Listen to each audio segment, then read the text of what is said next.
Ika-25 Kabanata. Dumating si Festo sa lalawigang pangangasiwaan niya, at pagkaraan ng 3 araw, pumunta siya sa Jerusalem mula sa Cesarea. Lumapit sa kanya ang mga punong pari at ang mga pinuno ng mga Hudyo, at idinulog ang sakdal laban kay Pablo. Hiniling nila sa gobernador na ipadala si Pablo sa Jerusalem, sapagkat may balak silang tambangan siya at patayin. Sumagot si Festo, Si Pablo'y nakabilanggo sa Cesarea at babalik ako roon sa madaling panahon. Pasamahin ninyo sa akin ang inyong mga pinuno at silang magsakdal laban sa taong ito kung siya'y talagang may kasalanan. Nagpalipas pa si Festo ng 8 o 10 araw sa Jerusalem, saka bumalik sa Cesarea. Kinabukasan, umupo siya sa hukuman at nag-utos na iharap sa kanya si Pablo. Pagdating ni Pablo, pinaligiran siya ng mga Hudyong galing sa Jerusalem. Nagharap sila ng maraming mabibigat na paratang laban sa kanya, ngunit hindi nila napatunayan ang mga iyon. Sinabi ni Pablo bilang pagtatanggol sa sarili, Wala akong ginawang labag sa kautusan ng mga Hudyo, nilaban sa templo o sa emperador.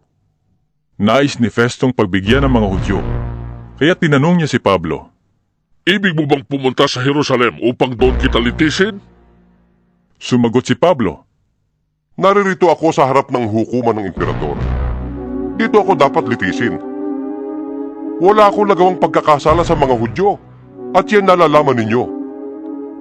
Kung ako ay lumabag sa batas o nakagawa ng anumang bagay na dapat parusahan ng kamatayan, wala akong tutol. Ngunit, kung walang katotohanan ng mga paratang nila sa akin, hindi ako dapat ibigay sa kanila. Dudulog ako sa emperador. Sumangguni si Festo sa kanyang mga tagapayo, at pagkatapos ay sinabi, Yamang gusto mong dumulog sa emperador. Sa emperador ka pumunta!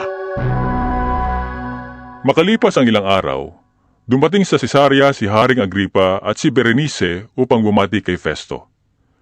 Nang matagal-tagal na sila roon, isinalaysay ni Festo sa hari ang tungkol kay Pablo. Si Felix ay may iniwan ditong isang bilanggo. Sabi niya, Nang ako'y nasa Jerusalem, isinakdal siya sa akin ng mga punong pari at ng mga pinuno ng mga Hudyo at hininging parusahan siya. Sinagot ko silang hindi ugali ng mga Romano ang magparusa sa sino mang nasa sakdal nang hindi muna niya nakakaharap ang mga nagsasakdal sa kanya para makapagtanggol sa sarili laban sa mga paratang sa kanya. Kaya't nang dumating sila rito, hindi na ako nag-aksaya ng panahon. Kinabukasan din, ipinatawag ko siya sa hukuman. Nang tumayo ang mga nagsasakdal, siya'y hindi nila pinaratangan ng anumang mabigat na pagkakasala na inaakala kong ipaparatang nila. Ang tangi nilang pinagtatalunan ay tungkol sa kanilang relihiyon at sa isang tao na ang pangalan Jesus. Patay na ang taong ito, ngunit ipinipilit naman ni Pablo na siya'y buhay. Hindi ko malaman kung anong gagawin sa bagay na ito, kaya tinanong ko si Pablo kung ibig niyang sa Jerusalem siya litisin. Ngunit tumutol siya at hiniling na ipaubaya sa emperador ang pagpapasya sa kanyang kaso. Dahil dito, pinabantayan ko siya upang ipadala sa emperador.